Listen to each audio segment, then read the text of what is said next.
Hi, this is Garibay, and today we're going to be talking about Andrew Yang and lessons from Game of Thrones. Now, the lesson today is twofold. It is, one, the world truly, absolutely does not stand still. It keeps on moving, and it keeps on moving at an incredible pace. But at the macro level, people think it stays the same, right? So what's been happening with Game of Thrones is incredibly interesting to me. All right, so I'm a writer. I've written 2 novels. I've written a role-playing game, and and I go to a lot of writers' conventions, and always trying to learn how to write, right? And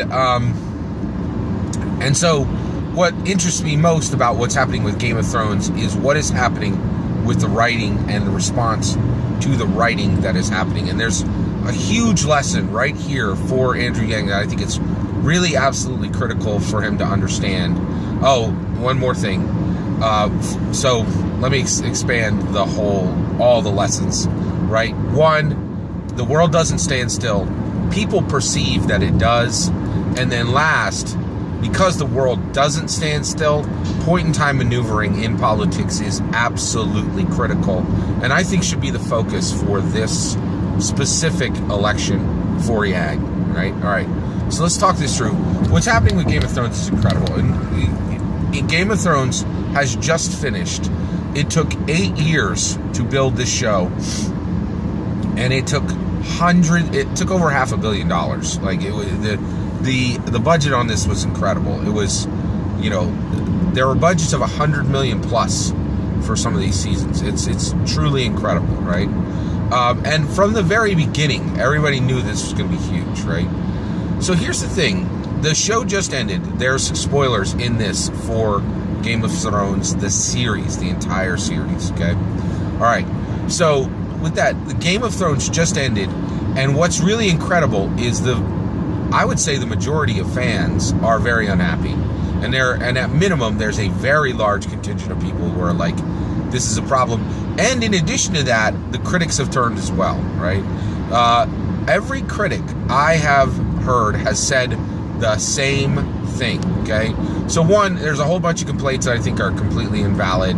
There's some crazy talk about like reshooting the show, reshooting the final season. Like, this is crazy. People are asking for things that are, it's impossible. They're never going to get that. HBO is never going to reshoot a season. And even if they did, right, that's madness, right? They're saying, we don't want canon anymore. We want a choose-your-own-adventure ending for everything, right? Which is like, that's literally like saying, we don't want scripted stories anymore. We want video games, right, where you turn left, turn right. Like, it's crazy talk, right? It makes no sense, right?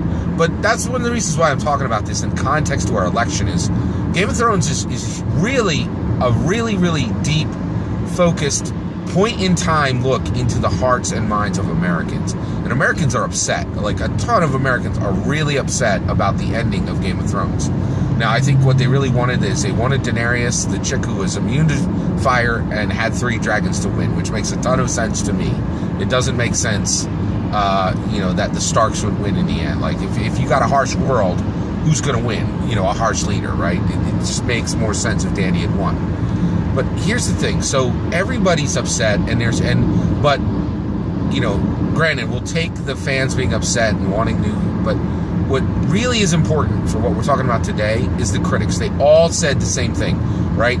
In that, I would say 90%. At the macro level, the majority of all critics said the same thing, in that they said it was rushed. It was rushed. It was rushed. It was rushed. You could find this in almost every single critic. Now, the critics, these are like Harvard, Yale educated people.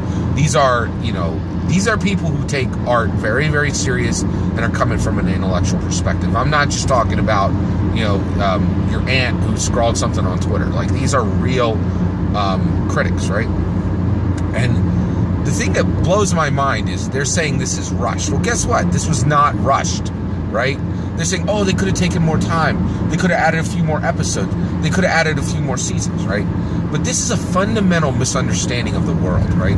So one, Benioff and Weiss are on the rack right now, and they're getting twisted because, one, everybody thinks it's their fault. That's 100% wrong. This is all George R.R. Martin's fault. He had everything he needed, time, money, goodwill of his publisher, goodwill of HBO to finish this. He chose not to, right? So this all rests on George R.R. Martin, right? Not Benioff and Weiss. Benioff and Weiss actually finished a season and completed a work that George R.R. Martin could not complete, right? All right, so this is not their fault, right? And then in addition to that, right, this was not rushed. This took 8 years to accomplish, and Game of Thrones stands as an unprecedented accomplishment, right? It is a series that kept the same actors all the way through, right? And in addition to that, Arya is played by the same person all the way through. Sansa is played by the same person all the way through. Every major character is a through line. Do you know how incredibly difficult that is, right? And Benioff and Weiss knew something that Andrew Yang has to understand. It's so critical he understands this. You are on a clock in this life. Nothing stays the same. Things change, and they change in incredibly dramatic ways, right?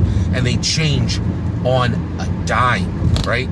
So Benioff and Weiss, they delivered a finished product where Tyrion is Tyrion, where Sansa is Sansa, where Bran is Bran, where Jon is Jon. Maisie Williams, like all these people, right? Arya, everybody, they're all in place. This is by far, the most successful, most complete, best example of a fantasy series ever put to film. Nothing even comes close, right? It's unprecedented in its scope. Benioff and Weiss have accomplished something that nobody else has even come close to, and Americans are like, oh, it was rushed, right? It took 8 years, but Benioff and Weiss were right to do exactly what they did. So here's what you need to understand, right? And here's what Yang has to understand. People change dramatically and quickly, right? So basically, Benioff and Weiss were on a clock racing to make sure that none of those actors did the following thing, that they didn't die, rise, or fall. Actors die, period. Like, end of sentence. That happens all the time, right? So let's tick it off. Every major movie series that is at the scope of Game of Thrones has had deaths. Star Trek, Chekhov. Harry Potter, Dumbledore. Star Wars, Princess Leia, right? Actors rise, right? Here's a perfect example. Constance Wu. She was in Crazy Rich Asians last year. She was fantastic in that movie. Fresh Off the Boat was just renewed. This was in the renewals and cancellation period for television. Constance Wu went on Twitter and complained outright and vociferously that the show that made her a star was renewed, right? She made it very, very public and very, very clear that she was not happy that her show had been renewed for a 6th season, as literally thousands of actors were being fired from cancellations, right? Can you imagine getting onto set next year for season 6, and these actors, their television mom is like, sucks to be here, right? Like, can you imagine that? Like, it's but people rise, right? So Constance Wu, she's like, I don't want to do television anymore. I need challenging work. She literally said that. She's like, I need things that challenge me as an artist, and this show doesn't, right? Like, that was her implication, that last part. But she definitely said that she needs things that challenge her. It's like, it's incredible, right? So people rise. People get to the point where I don't want to do this anymore. Like, and it happens on tons of shows, right? ER and like a million other shows, right? The other thing is people fall, right? What do I mean by that? Things happen, right? In Star Wars, Luke Skywalker got into a car accident, had scars all over his face in Return of the Jedi, right? This is a huge problem, right? It was like a major thing. They had to do a lot to deal with this issue. And he had to be pressed when he probably should have been healing, right? This is really, really bad, right? Like, bad situation. And Benioff and Weiss, because they're creators, right, totally understood this. They knew they were on a clock, and that they were fortunate to have those people in place, right? Could you imagine having somebody replace Arya, right? Having somebody replace Daenerys, and it could happen in a blink of an eye, right? And that's the key. Is people think that these things just stand in place, and they don't. They don't. And that's the issue. Is the fans who are complaining, the critics who are complaining and saying this is rushed, they can say that because they're not actually creators. They create articles, they create pieces, they create reviews, right? It takes what, a day, a week, right? But if you've ever done something like a book, right? You know, like sometimes you can write something that can be irrelevant by the time you're finished, right? And it just astounds me how, like, it really kind of gets my fur up to see that, you know, Benioff and Weiss, the showrunners for Game of Thrones, are being lambasted for doing something that arguably is not going to be done for 20 or 30 or 40 more years, right? It's incredible what they accomplished. And all we're hearing is flack. It was rushed, right? And people are saying, oh, you know, you should have added another few episodes in there. You should have added a new, actually additional seasons, right? Not realizing that you're on a clock and things can break. HBO could literally go out of business, right? That's another thing. We're just talking about the actors. The institutions themselves can change, right? All right, so what's this mean for Yang?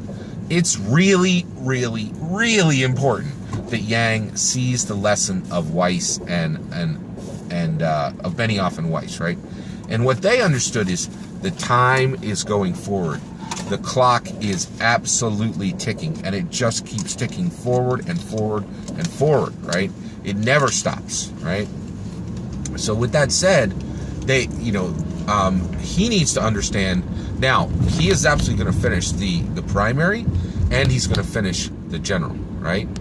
But the general election. But what he has to be ready for is there's going to be huge changes, right? We could go to war with Iran, right?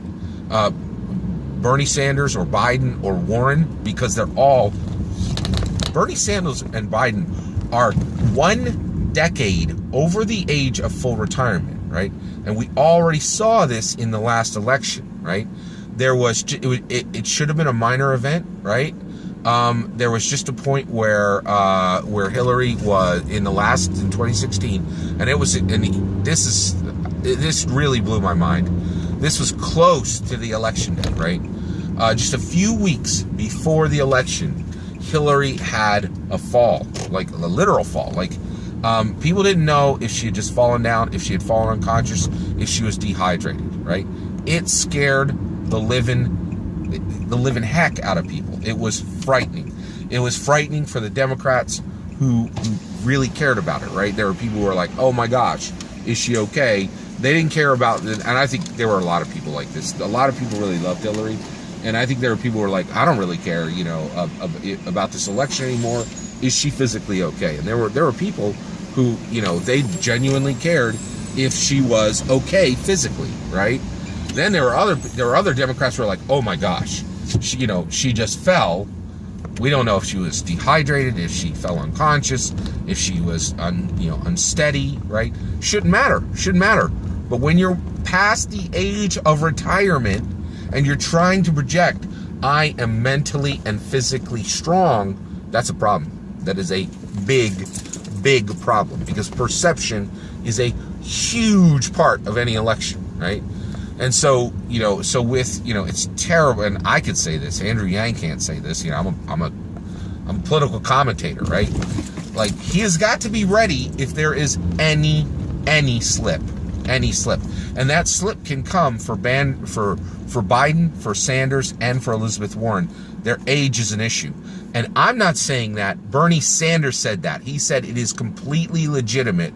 He said it on the Fox Town Hall. He said it is completely legitimate to consider age when you are voting. I was shocked to hear Sanders say that. Now, the reason why Sanders is saying that is he knows it, right? He knows that right now. He even said it. He said, "Thank God my health is good," right? And because he's saying it's not a guarantee. It's absolutely not a guarantee. And when you are a decade past the age of full retirement, and there are two candidates a decade past the age of full retirement, and 3 candidates past the age of retirement, where the entire nation has said, you need to rest. We're going to give you money to come. We're going to pay you literally to remove yourself from the labor force, because as a nation, we feel like it's time for you to rest, right? We've 3 candidates, 3 primary candidates, and all of them are near the top, right? So so that's the issue, right? Yang's got to wait, right? And he's got to be absolutely whip crack ready, right? He's got to be ready if something happens. And with 3 candidates, something could happen, right? So, there could be war that breaks out for the U.S. There could be war that breaks out for 2 different countries. There could be a fall, figurative or literal, right?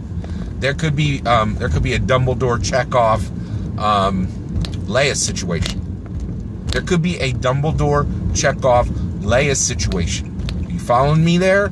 That's big. It's part of the mix. There are 20 people running, right? And so what all this means is, while it's super clear that Americans think the world stands still and critics think the world stands still, and everybody thought Benioff and Weiss had all the time they wanted to finish this thing, they didn't. They had to move and strike when the iron is hot. That saying has meaning, right? When you are creating something, you forge it in the fires, it becomes moldable, and you strike when it is moldable. You don't let it cool and then come back and start the fires again, right? And it's so clear that Americans, based on their response to Game of Thrones, think this ridiculous idea that the world stands still. It does not. Cathedrals burn, right? People run into Chekhov, Dumbledore, Leia situations. It happens. People rise. Constance Wu doesn't want to be on Fresh Off the Boat anymore. That could have absolutely happened. And people are like, oh, nobody will want to leave Game of Thrones. Well, guess what? There's 10 major characters, right? The odds that one of them are going to get upset, and want to go elsewhere, it's pretty high, actually. It's incredible what Benioff and Weiss accomplished. And Andrew Yang has to be the same type of creator. He has to be ready, right? He has to be ready for point-in-time maneuvers. And so I think, especially Yang, all right? Yang is back in the wilderness. The media is not giving him the attention he deserves. The media is not being fair with him. He has to create a position, a point in time where his name surges forward past 5, 6, 10 candidates, right? And by point-in-time maneuvering, he can do that, right? His team should know what they're going to do if there's a Dumbledore Chekhov Leia situation. They should know what happens if Biden decides, you know what, I don't want to finish, right? I'm too big for this. He doesn't want to be in the election anyway, right? Actually, Biden is not running because he wants to be president and take us in a new direction. He's running because he doesn't want Trump to have another 4 years. That is a terrible reason to lead, right? He's the reluctant leader, which is the worst, right? He's Katniss in the Hunger Games, right? He knows what he doesn't like, but he's not really sure what he does want. He knows what he doesn't want, but he's not really sure what he does want, right? And so, what if Biden drops out? What if, and the other thing, what if we do go to war? What if Russia and China go to war, right? What if, there's war in other areas? Yang has to be ready immediately to have real answers and to be able to surge forward and say, I will do X, right? And know, and have, he needs to have moves ready.